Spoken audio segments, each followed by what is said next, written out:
many weeks ago, and indeed starting the conversation the end of June, I suggested to my conservative friends that if you believe that Mitt Romney is too establishment for your liking, and that, well, he's just not the guy to make the conservative case to the voters and implement conservative ideas. If you really believe that, then what are you going to do about it?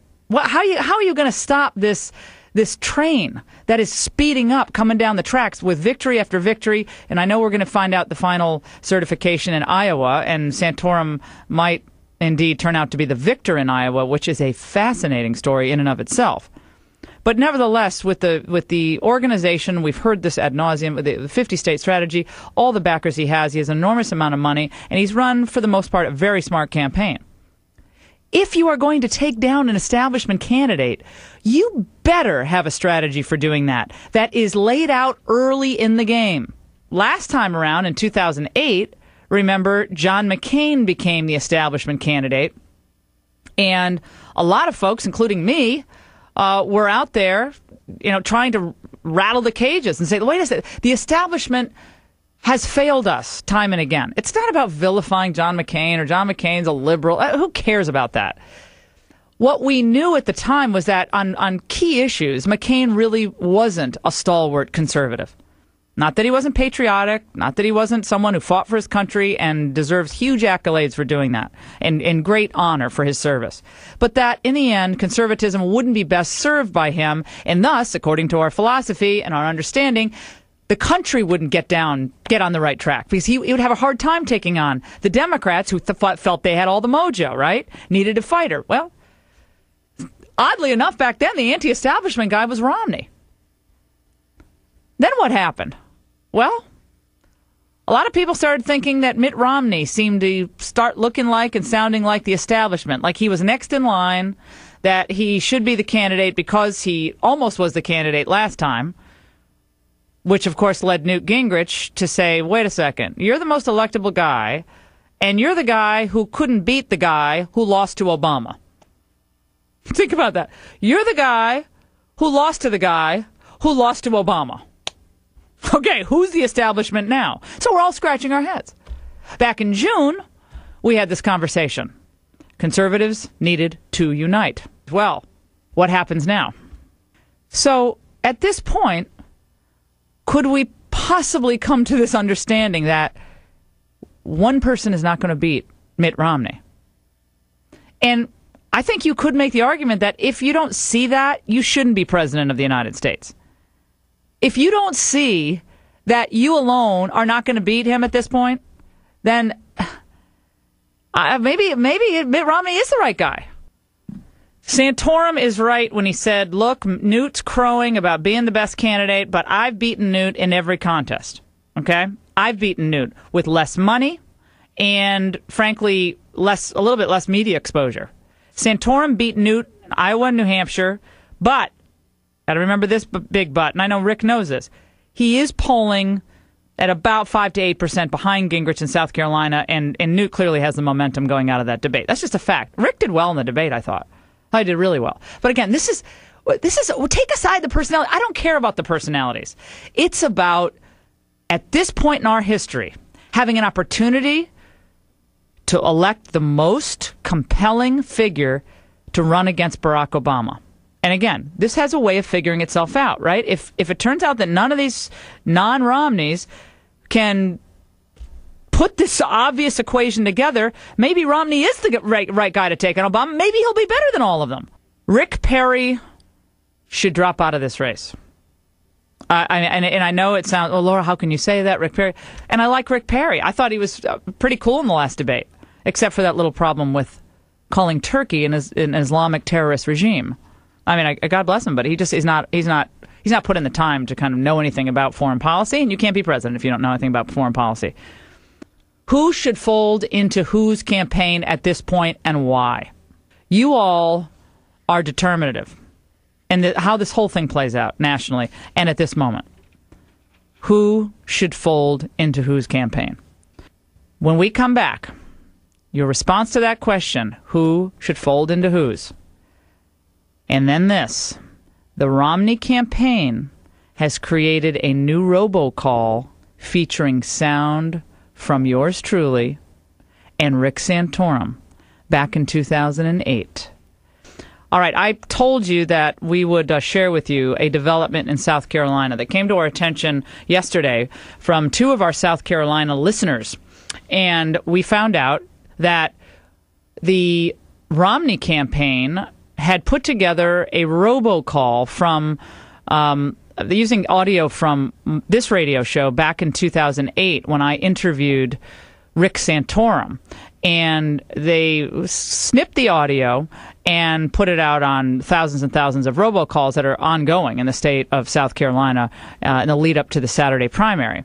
Now, we tried to get the actual audio of the robocall, but unfortunately, the Romney people didn't provide it. Well, we recreated it according to the original text that has been published.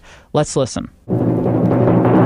This is an urgent call from the Romney campaign. In 2008, Rick Santorum made the following announcement on Laura Ingraham's radio program. And joining us now with an important announcement, you're not going to want to miss this, former senator from the great state of Pennsylvania, Rick Santorum. If you're a conservative, there really is only one place to go right now. I would even argue further than that. If you're a Republican, in the broadest sense, there is only one place to go right now, and that's Mitt Romney. Senator Rick Santorum endorsing Mitt Romney unequivocally, without hesitation. That should mean something to all of you. Senator Santorum, thank you so much. This call was paid for by Romney for President, Inc. That's the call. Tricky Mitt. Cute. Situations. Are they the same as they were in 2008? No, they are not. And what I think is probably the better way to go, if I'm Mitt Romney, is to actually engage conservatives in a conversation. So conservatives actually believe that you are going to be a conservative warrior on critical issues, not just tax reform, where we need a bold plan, but also on a variety of social issues, judges, and so forth.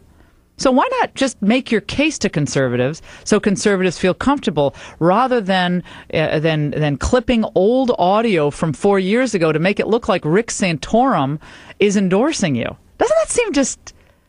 Oh, but wait.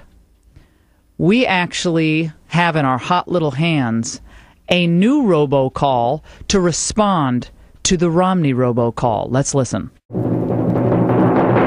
This is an urgent message from the Laura Ingraham Show. She offers this clarification on the robocalls you've been hearing. Hey guys, don't be fooled by the Romney for President robocalls in South Carolina, because 2012 is not 2008. Candidates change, situations change. And now for a message from Governor Sarah Palin. If I had to vote in South Carolina, in order to keep this thing going, I'd vote for Newt. Sarah Palin saying she would vote for Newt Gingrich in the South Carolina primary should mean something to you. Governor Palin, thank you very much. This call was paid for by Laura Ingraham for Conservative Tomorrow, Inc. It's my robocall. This just into the Laura Ingraham Show. The Romney campaign is so confident of its chances to take South Carolina on Saturday that it's now resorting to cheesy robocalls that underestimate the intelligence of the South Carolina voters and use old audio clips from this show from 2008. And look, the actual audio of the actual call has not been given to us, but we've recreated it. So I guess we actually are robocall producers now here on the Laura Ingraham Show, because we have the transcript of the call.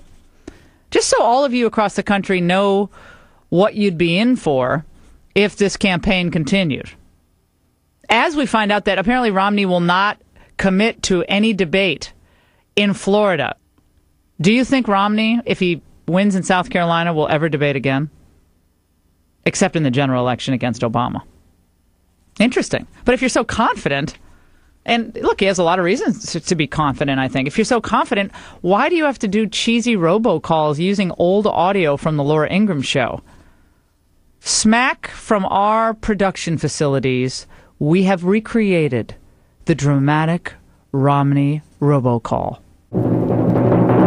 This is an urgent call from the Romney campaign. In 2008, Rick Santorum made the following announcement on Laura Ingraham's radio program. And joining us now with an important announcement, you're not going to want to miss this, former senator from the great state of Pennsylvania, Rick Santorum. If you're a conservative, there really is only one place to go right now. I would even argue further than that. If you're a Republican in the broadest sense, there is only one place to go right now, and that's Mitt Romney.